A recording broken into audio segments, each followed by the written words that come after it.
Assalamualaikum warahmatullahi wabarakatuh. Perkenalkan, nama saya Mahyatul Uyun, nomor induk mahasiswa 191210042 dari Pendidikan Agama Islam semester 5 kelas B, Fakultas Tarbiyah dan Keguruan, UIN Sultan Maulana Hasanuddin Banten.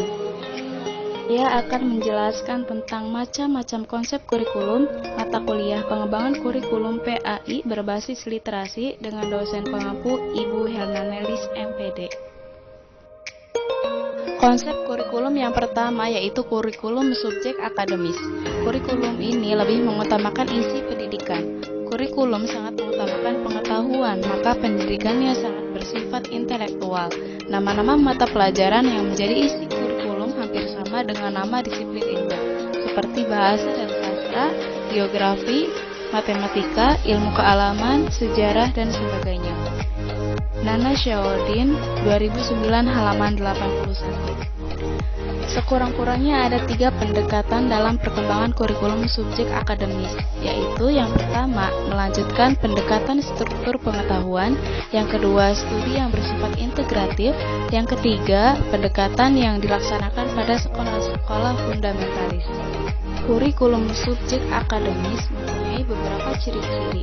Yang pertama, tujuan kurikulum subjek akademis adalah pemberian pengetahuan yang solid serta melatih para siswa menggunakan ide-ide dan proses penelitian.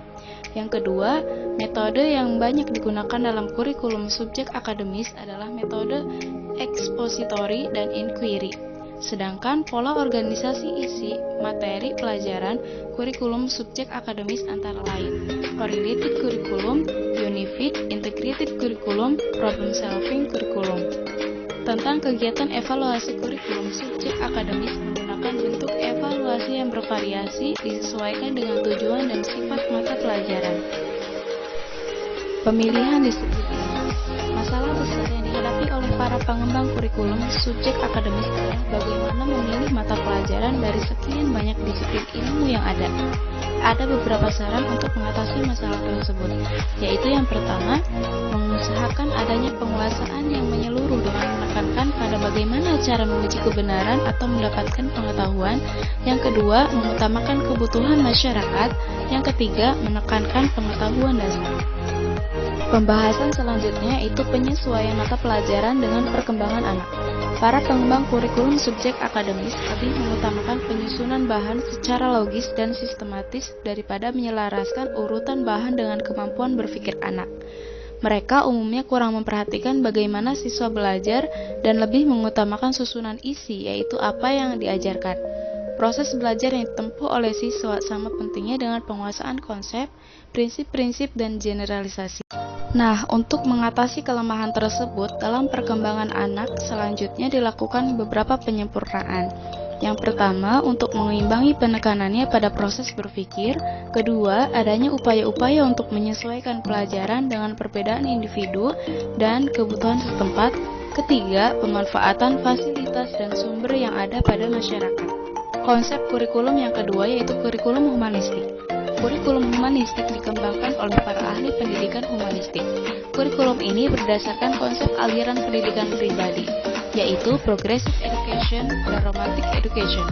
Aliran ini lebih memberikan tempat utama kepada siswa. Mereka bertolak dari asumsi bahwa anak atau siswa adalah yang pertama dan utama dalam pendidikan. Ia adalah subjek yang menjadi pusat kegiatan pendidikan. Umar Hamalik, 2007, halaman 144. Pendidikan humanistik menekankan peranan siswa. Pendidikan merupakan suatu upaya untuk menciptakan situasi yang rileks dan akrab. Oleh karena itu, peran guru yang diharapkan adalah sebagai berikut. Yang pertama, mendengar pandangan realitas peserta didik secara komprehensif. Yang kedua, menghormati individu peserta didik. Yang ketiga, tampil alamiah, otentik, tidak dibuat-buat. Kemudian, karakteristik kurikulum humanistik. Menurut para humanis, kurikulum berfungsi menyediakan pengalaman atau pengetahuan berharga untuk membantu memperlancar perkembangan pribadi murid. Bagi mereka, tujuan pendidikan adalah proses perkembangan pribadi yang dinamis, yang diarahkan pada pertumbuhan integritas dan otonomi kepribadian, sikap yang sehat terhadap diri sendiri, orang lain, dan belajar. Kurikulum humanistik menurut hubungan emosional yang baik antara guru dengan murid. Dalam evaluasi kurikulum humanistik berbeda dengan yang biasa. Model lebih mengutamakan proses daripada hasil. Kemudian, adapun kelemahan kurikulum humanistik yang pertama yaitu keterlibatan emosional tidak selamanya berdampak positif bagi perkembangan individual peserta didik. Yang kedua, meskipun kurikulum ini sangat menekankan individu peserta didik, pada kenyataannya di setiap program terdapat keseragaman peserta didik. Yang ketiga, kurikulum ini kurang memperhatikan kebutuhan masyarakat secara keseluruhan. Dan yang keempat, dalam kurikulum ini prinsip-prinsip psikologis yang ada kurang terhubungkan. Konsep kurikulum yang ketiga yaitu kurikulum rekonstruksi sosial. Kurikulum ini berbeda dengan model-model kurikulum lainnya.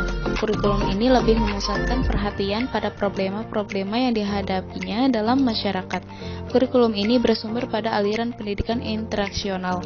Menurut mereka, pendidikan bukan upaya sendiri, melainkan kegiatan bersama, interaksi, kerjasama atau interaksi bukan hanya terjadi antara siswa dengan guru, tetapi juga antara siswa dengan siswa dengan orang-orang di lingkungannya, dan dengan sumber belajar lainnya. Melalui interaksi dan kerjasama ini, siswa berusaha memecahkan problema-problema yang dihadapinya dalam masyarakat menuju pembentukan masyarakat yang lebih baik. Kemudian desain kurikulum rekonstruksi sosial. Ciri dari desain kurikulum ini adalah yang pertama asumsi, yang kedua masalah-masalah sosial yang mendesak, yang ketiga pola-pola organisasi. Kemudian komponen-komponen kurikulum rekonstruksi sosial yaitu tujuan dan isi kurikulum, metode, dan evaluasi. Nah, kegiatan yang dilakukan dalam kurikulum antara lain melibatkan yang pertama survei kritis terhadap suatu masyarakat, yang kedua studi yang melihat hubungan antara ekonomi lokal dengan ekonomi nasional atau internasional, yang ketiga studi pengaruh sejarah dan kecenderungan situasi ekonomi lokal, yang keempat uji coba kaitan praktik politik dengan perekonomian, yang kelima berbagai pertimbangan perubahan politik, dan yang keenam pembatasan kebutuhan masyarakat pada umumnya. Kemudian, konsep kurikulum yang terakhir yaitu kurikulum teknologi. Nah, di kalangan pendidikan, teknologi sudah dikenal dalam bentuk pembelajaran berbasis komputer, sistem pembelajaran individu, kaset atau video pembelajaran. Banyak pihak yang kurang menyadari bahwa teknologi sangat membantu menganalisis masalah kurikulum dalam hal pembuatan, implementasi, evaluasi, dan pengelolaan instruksional. Menurut Nana Chaudhry, 1998, halaman 88. Perspektif teknologi sebagai kurikulum ditekankan pada efektivitas program, metode, dan material untuk mencapai suatu manfaat dan keberhasilan. Teknologi mempengaruhi kurikulum dalam dua cara, yaitu aplikasi dan teori. Adapun ciri-ciri dari kurikulum teknologis yaitu yang pertama tujuan. Tujuan diarahkan pada penguasaan kompetensi yang dirumuskan dalam bentuk perilaku. Yang kedua metode. Metode yang merupakan kegiatan pembelajaran sering dipandang sebagai proses reaksi terhadap perangsang-perangsang yang diberikan dan apabila terjadi respon yang diharapkan maka respon tersebut diperkuat. Yang ketiga organisasi bahan ajar.